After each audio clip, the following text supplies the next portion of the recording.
Drew McIntyre and the New Day reign supreme and new challengers for the Tag Team Championships. This is the SmackDown review.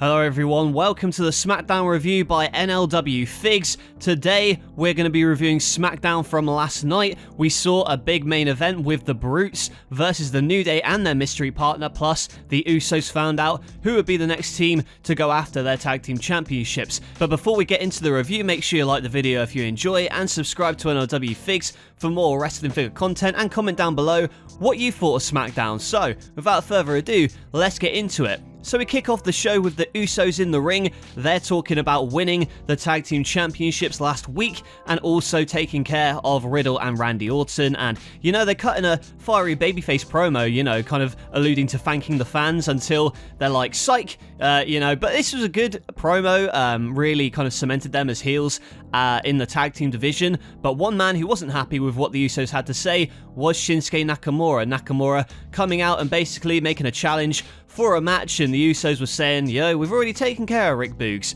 But who should come out but Riddle, the man who was in the match last week and looked to have been injured by the Usos on Raw, but he's back here on SmackDown to take care of the Usos. They send the Usos running, and we've got a tag team match, what I thought was going to be scheduled for later on tonight, but it turns out it's going to be a contenders match on Raw, which I'm looking forward to. Again, decent opening segment. I think the Usos on the mic were pretty good, really did hold their own, and also Shinsuke Nakamura and Riddle should be an interesting team to take on the Usos on Monday. And before the next matchup, we see Shotzi kind of rallying behind the SmackDown women's locker room, basically telling them that Raquel Rodriguez doesn't deserve all of this praise. But we go to our next match. It's a SmackDown women's title contender match as Ronda Rousey takes on Raquel Gonzalez?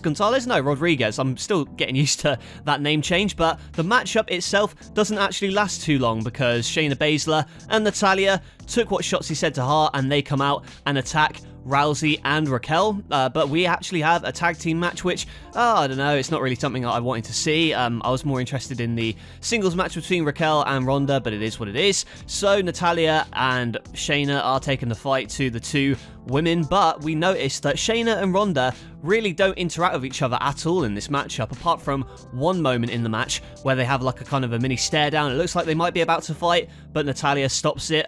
So definitely seems to be teasing something, maybe even for Money in the Bank in Vegas, who knows, or even further down the line. We shall see with that one, but eventually the matchup ends when Raquel hits her bomb on the Natalya, who is legal in that point, and Raquel and Ronda win the matchup. So yeah, nothing really to talk about with this tag team matchup. It was fairly simple. Got over Raquel as the future star and Ronda as the fighting champion. It's decent stuff, I can't really complain. We get the New Day talking backstage about their matchup, and then we move on to Jinder Mahal and Shanky taking on Los Lotharios. So again, not really much to say about this tag team matchup. It's pretty quick. At the start of the matchup though, it looks like Shanky is dancing to Jinder's music, and Jinder's like, focus, get your head in the game. But Shanky, he's just feeling the groove, man. He's having a whale of a time in the back, but they come out and eventually that's his undoing. He's too busy kind of on the outside having a little boogie with Garza for Humberto to hit his finisher on Jinder, and Jinder loses and Los Lotharios win the matchup. And yeah, not really much to say about this tag team matchup. But after the match, Shanky, he's trying to have the moves on the ring announcer, whatever her name is, and you know, she's into it. Shanky, by the way, can't dance for anything, can't dance for his life.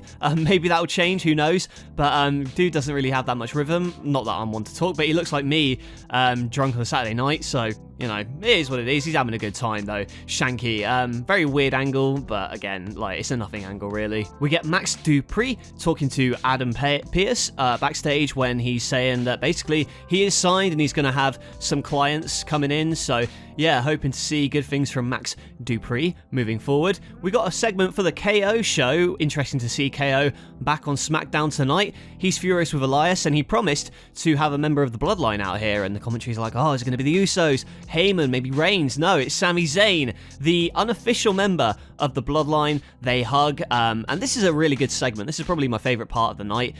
You know, they have a good, decent back and forth. Sami is basically agreeing with Kevin Owens, and then they kind of have a little bit of an argument between each other, and it de-escalates a little bit So Sammy's basically saying, no, Ezekiel and Elias are different people, and KO is saying, well, you're not a member of the bloodline, and it's back and forth, and then Sammy eventually leaves, and he looks a bit doubtful, but it ends with Kevin Owens hitting a stunner on one of the stagehands, trying to take away his placards and everything. So, yeah, a decent segment. I thought it was my favourite part of the night. Both men really can make anything good with any script they're given, so, yeah, good delivery here, and I thought it was quite amusing myself. Ludwig Kaiser makes his SmackDown debut, teaming with Gunther to take on Drew Gulak and the Intercontinental Champion, Ricochet.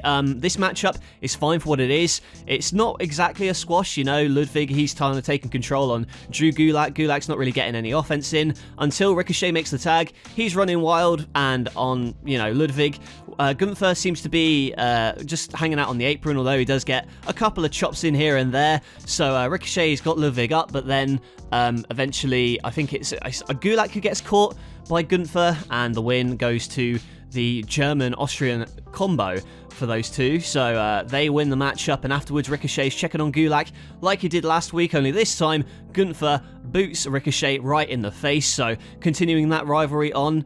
So it looks like Gunther is going to be facing Ricochet sooner or later for the Intercontinental title, and Gunther is going to be Intercontinental Champion, no doubt about it. You know, it's a shame really, because Ricochet, I would have liked to have seen him do more as Intercontinental Champion, but it is what it is.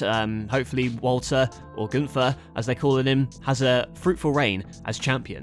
Next up, we've got Sami Zayn and the Usos backstage. Zayn made an honorary member of the Bloodline, and then we come on to our main event. It's the Brutes versus the New Day and their mystery partner. I was racking my brain. I was like, who is the mystery partner? I have no idea, but obviously it's Drew McIntyre. McIntyre back for the first time, I believe, since WrestleMania Backlash. So he is the partner of the New Day here against the Brutes. And you know what? I enjoy Butch, Ridge, and Sheamus. I enjoy that team. You had Xavier Woods being worked over early on in the matchup. Sheamus is giving him clubbing blows to the chest. He seems to be hurting quite early on. And then eventually the hot tag is made. You know, Kofi's running wild. And then eventually the big man, Drew McIntyre, comes in. He's dominating the action. Butch is trying to be gritty. It's interesting to see the exchanges between Butch and Drew. I'd love to see some sort of program between those two. So Drew's running wild, eventually hits the Claymore onto Ridge Holland, and then makes the tag to Xavier Woods, who does the rope walk elbow to Ridge Holland, and they pick up the win in your main event. A solid main event. I thought it was a fun way to end the show, even if it was kind of uneventful really in the grand scheme of things.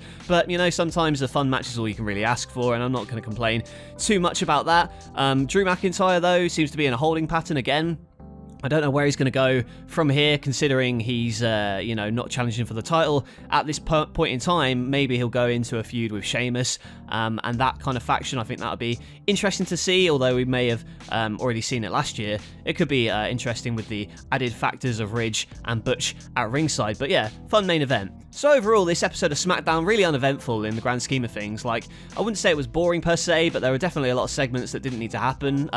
You saw the Kevin Owens show, which was probably my favourite part of the night. The Usos promo was decent to start off, and Riddle and Shinsuke kind of running them away. It's cool to see Raquel getting a push, and it's a decent main event as well in the six-man tag department. But yeah, just a lot of weird filler in the show, like Shanky dancing, don't know what that's about. Ricochet again being beaten and booted by Gunther, although I like Gunther. So yeah, a lot that really is left to be desired, to be honest, with this show. But it was fine, you know, for what it was. Not really an episode though that you should go out of your way to watch. Maybe just watch the Kevin Owens segment, and maybe just the main event if you want to watch a fun six-man tag. So those are my thoughts on SmackDown this week. Let me know what you thought in the comments below. Be sure to like the video if you enjoyed, and subscribe to NLW Figs for more wrestling figure content. That's it from me. Thanks for watching, and I'll catch you guys later.